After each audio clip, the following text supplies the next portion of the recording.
Hello everybody, this is part 8 of my decorative stringers videos, and I am going to make tiger stripe beads.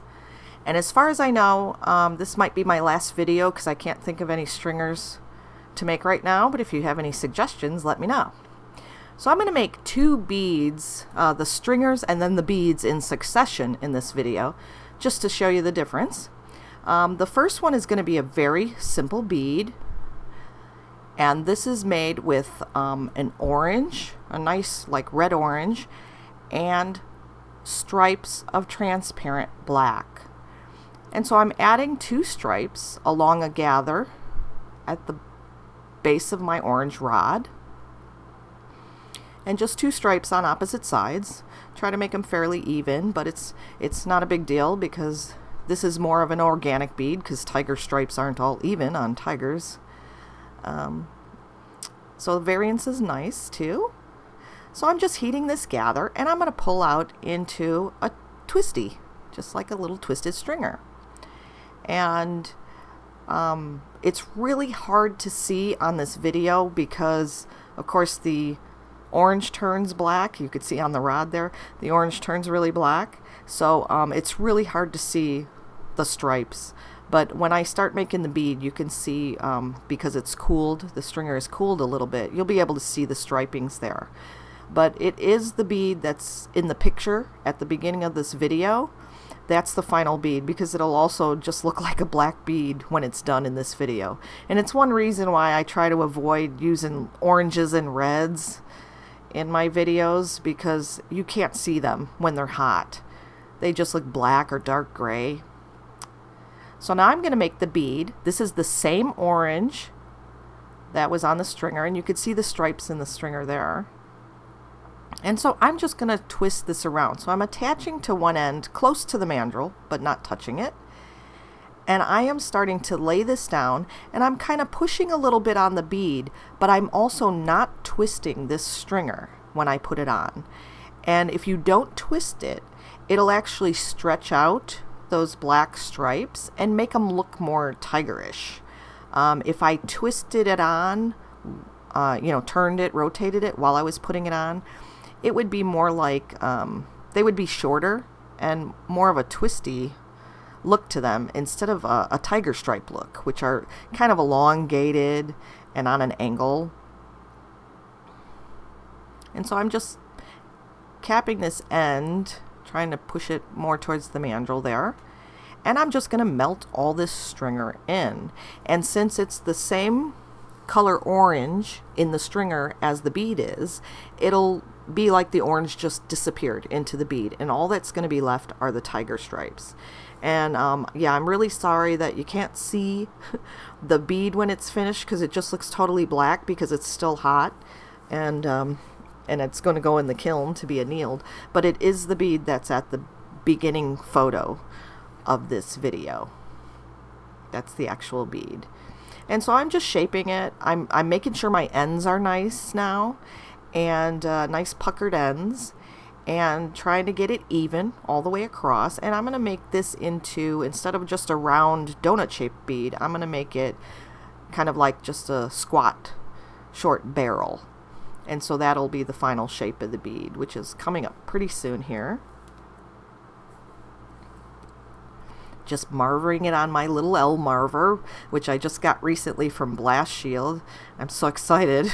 The thing's great. I've never had an L marver. I've only had flat marvers. And it really does wonders of getting your beads really round. So there it is. It looks just black, but you'll have to refer to the picture in the front. So the next video I'm showing here is making the tiger stripe stringer. And I have this sped up because it's like the same thing I did with the orange, except for this is going to be black and white. Now I'm using transparent black in this video, but you might notice that when you use transparent, it could fade out to like a purpley color when you twist it out, or it can kind of bleed into your white, and you might have issues like that with your black. And if you have that problem, you can use a dense black or even a diamond black. I really like diamond black from Arrow Springs because it doesn't bleed so much. And so if you have that issue without that you're not getting really dense stripings, nice black stripings, try one of those colors instead of the transparent black. But it seemed to work okay. The black faded a little bit on this bead, but the stripes were still there, so it wasn't too bad on this one. So I'm just doing the same thing as I did on my orange and black stringer, is I'm gonna make a twisty. I'm just using a little more glass for this one because my bead's gonna be a little bit bigger, so I need a little bit more of a stringer. So I just have a fatter gather there. And so I'm just gonna heat it, wait a little bit, and then twist and pull and get my striped stringer. And so there you go. So it's pulling out, and I'm trying to get it as even as possible. It's a little fatter on one end than the other. So I'm trying to pull that out a little bit more. But I probably won't use all this stringer. We'll see. I don't think so though. So I'm going to pull that off there, and then on the other end, the stringer changed. You could see the difference in the twist there, and I'm breaking it off where the twist was consistent, and I'm not going to use that last inch or so that was near the rod.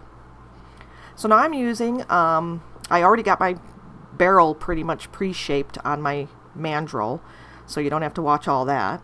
But so I have my bead pretty much pre-shaped. It doesn't have to be perfect, and my ends are not puckered yet because I'm going to be adding all this stringer, and then I'm also going to be encasing it, so a lot more glass is going to be added. So it's not totally, puckered at the ends or anything.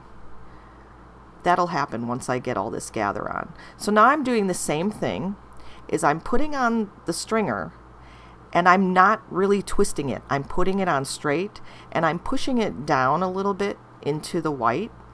And also when I lay on the stringer, it's kind of hard to see here, but I'm not actually having the stringer touch all the time.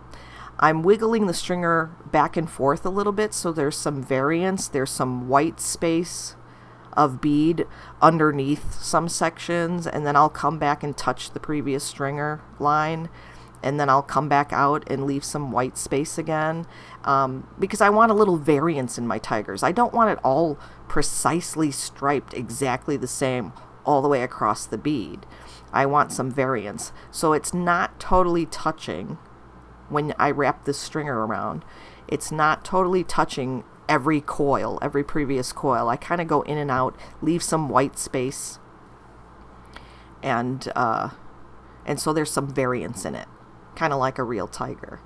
So I'm just finishing up the ends. I want to make sure the stripes go pretty much all the way to the mandrel without actually touching the mandrel. I want to keep the base bead that I have on there, the actual ends of my bead.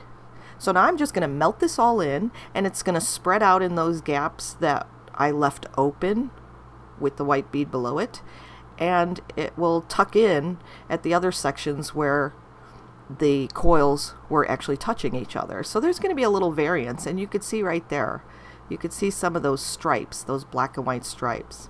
And if you wanted to, you could leave it like this and have a black and white tiger bead. Just need to pucker your ends and get them nice for the final bead, or you can encase it with clear too and have some magnification. But what I'm going to do on this one is I'm going to put some amber or topaz coloring on it. See, there's the stripes right there. They look pretty cool, and they came out fairly dark. So what I'm going to use first is I'm going to use some of the dark topaz color, or also called, I think, root beer brown,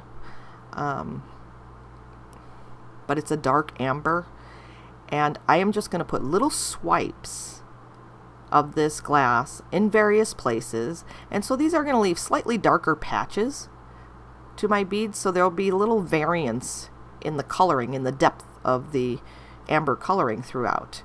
And so I'm just going to put on these little swipes, and then I'm going to sort of melt them in a little bit and push them in a little bit with my tool, so there's no gaps for air bubbles.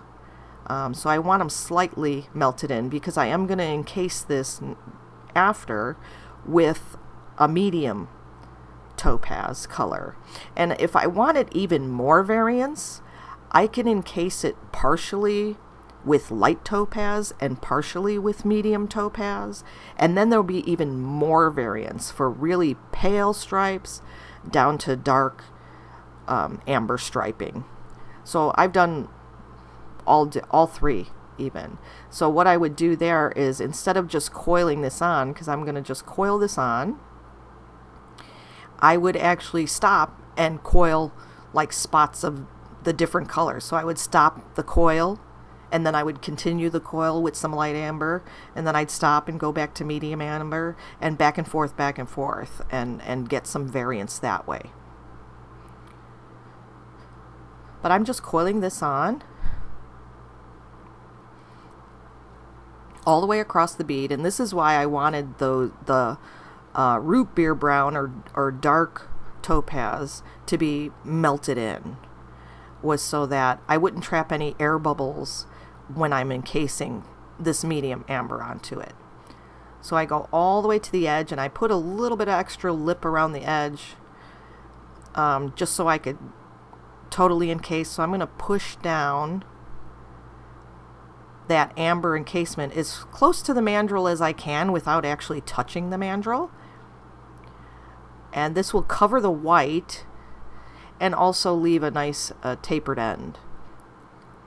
You definitely do not want any sharp ends on your beads. So you always want to make sure you have a nice like puckered hole, or it's at least like a 90-degree angle, because you don't want any sharp edges on your beads. And so that's that. I've encased it, and now all I have to do is the final shaping. And so I'm just going to meld all this in, make sure my ends are nice, marver a little bit, and get my final shape, which will be like a rounded barrel. It's, not quite a total circle, not a total ball shape. It's a little bit of a barrel shape, but a really fat barrel. And so I'm making sure I'm working on one end first. That's what I usually do. I usually work on one end, then I work on the other end, and then I go to the middle.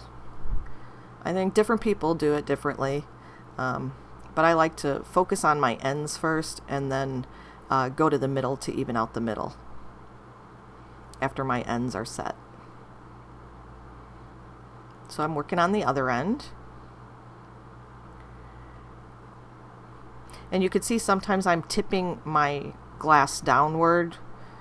For the most part, when you're evening out, you want to keep it level. But I'm using gravity, so that's why I'm tipping my arm up and down in the flame, is using gravity to move the glass a little bit also.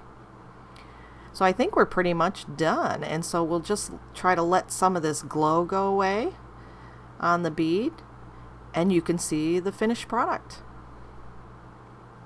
Thanks for watching.